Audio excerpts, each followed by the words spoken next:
And this Gays for Gaza, really? Look, if you feel that strongly, why don't you just put on your best rainbow camo, hop on a plane to the West Bank, and let us know how that goes for you. I love you. Oh, I love you. Yes, I love you. Oh.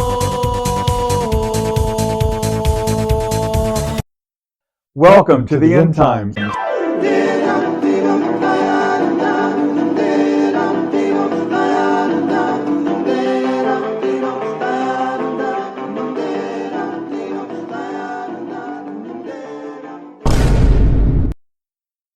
Welcome to the End Times. Hey, I'm Mike. Hey, I'm Charlie. Thanks for joining us here again, you guys. We created the End Times to talk about important issues of the day. And although the topics may be focused primarily on the gay plus community, we welcome all viewers of all ages to join our discussions. Now, sometimes we say things people want to hear, and other times, well, it's kind of like the Brussels sprouts on your plate. You might not love it, but it's meant to be good for you. We think so anyway. And today's episode is no different. Last time we dived into the gay plus community's relationship with God. Today, it's about religious freedom versus LGBTQ plus rights. Charlie, can we actually find common ground, or is it going to be like trying to find a gluten-free bagel in New York City? Honestly, it's tricky. On the one hand, we fought long and hard for the right to live openly and equally. On the other hand, religious freedom is one of the founding principles of this glorious country of ours. So what happens when those two worlds collide? Do we throw cake at each other? Because I'm always down for a good food fight. So we've all seen those cases, right? The baker who doesn't want to bake a cake for the same-sex wedding. I get it. It's like asking a vegan to grill a steak. It ain't happening. And just because we might not agree with them doesn't mean that they should be forced to violate their deeply held beliefs, just like we shouldn't. Exactly. People have the right to their beliefs. I wouldn't want someone forcing me to watch Colbert just because they think it's quality TV. I mean, we have to give people the same courtesy we want. If a baker says, hey, I don't feel comfortable making this cake, maybe the solution isn't to sue them out of business. Like, calm down, Karen, find another bakery. Jeez. Yeah, whatever happened to going down the street to another bakery? Oh, wait, I'm sorry. It probably closed due to COVID. My bad. You're sarcastico. But seriously, though, I mean, when do we stop believing in live and let live? I mean, as long as nobody's denying us basic services like healthcare or housing or like employment, do we really need to demand every business cater to every request? To each their own, just like the Bible says. I'm pretty sure the Bible doesn't say that. Oh, well, look, we get it. We've faced plenty of discrimination, but there's a difference between demanding equality in public services and demanding private citizens violate their conscience. You know, it's like asking us to DJ a party for an anti-gay organization. Trust me, we wouldn't make it to the playlist. So why would we force anyone else to do something they don't believe in? Mutual respect, people. Yeah, and that's the thing, mutual respect. It doesn't have to be some my way or the highway showdown. I mean, does anybody win when we go down that route? Really, it feels like there's something nefarious happening within the gay community. Yeah. You know what I mean? I mean, I've been around a long time, and let me tell you, I know what's gone down over the past 5 decades, and all this division going on right now is ugly, and it's not normal at all. I mean, and the vibe is really weird, right? I mean, really, really weird. You know what I mean, right? I do, because I've been around a long time, too. And it seems like some people are using the gay rights movement to push an agenda. And let me tell you, that's not going to end well.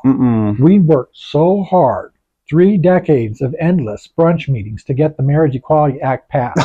We convinced the Supreme Court that we were right, and that took some serious persuasion. Yes, it did. And now with all this gender bender fluid nonsense, it's undoing everything we've worked hard for, and it's changing society's perception of what gay people are about. And not in a positive way either.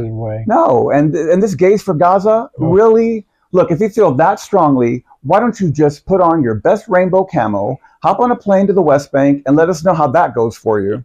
And don't forget to check out the Pride Parade. Oh, wait, there isn't one. Oh, no, there is. It's called a Throw Me Off the Roof party, and trust me, you don't want to RSVP to that. Yes, and while we're at it, let's stop with this identity crisis trend. People are growing increasingly tired of endless demands from what they're calling the alphabet soup group. God, I hate that name. Yeah. It's not helping anyone. We've got to keep it simple. Otherwise, again, we risk losing everything we worked for. And nobody wants that. I certainly don't. And if you think gender is fluid or that men can give birth to babies, honey, you either had a real bad education or you need a hug from reality, a big, warm, fact-checking hug. Yes, and newsflash, if you're born with the pecker, you're a male. Born with the vajayjay, you're a female. It's not rocket science. Doctors don't assign gender. Thank you. They just announce the obvious. Let's keep it real here. No surgeon is going to make your body match what's in your head. They're going to dig you up in 500 years, and guess what? They're going to know whether you were born a male or a female. Yeah, that's it. You don't have to be a future archaeologist. See, it's not that complicated. And at the end of the day, denial is a river in Africa. But if you go there, it's still not going to change the facts. Mm-mm. And that's where that mutual respect comes back into play. We need to stop turning every disagreement into a WWE cage match, right? The gay plus rights and religious freedom can coexist if we just respect each other's boundaries and maybe stop making everything a reality show. That's the heart of it. I mean, can we respect each other's rights without making everyone feel like they're in the next episode of Survivor? Mm-hmm. I think we can. Yeah. I mean, it's just about finding common ground and not treating every disagreement like a personal attack. Yeah, I love your optimism. And the goal should be harmony, not hostility. We need to coexist peacefully, even if we don't see eye to eye on everything. I like your optimism. Thank you. And that means protecting religious freedom and gay plus rights. So what do you guys think? I mean, can we find that balance between religious freedom and gay plus rights? Or are we just destined to turn every disagreement into an episode of Jerry Springer? Let us know in the comments. And remember, respectful disagreement is always welcome. I mean, we're not trying to start that food fight yet, right?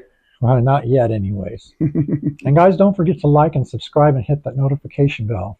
We'll be back next time with more topics worth spilling the tea over. Who knows, maybe we'll all learn something in the process. So join us here next time here on the End Times. And until that time, stay tuned. Stay free And stay fabulous.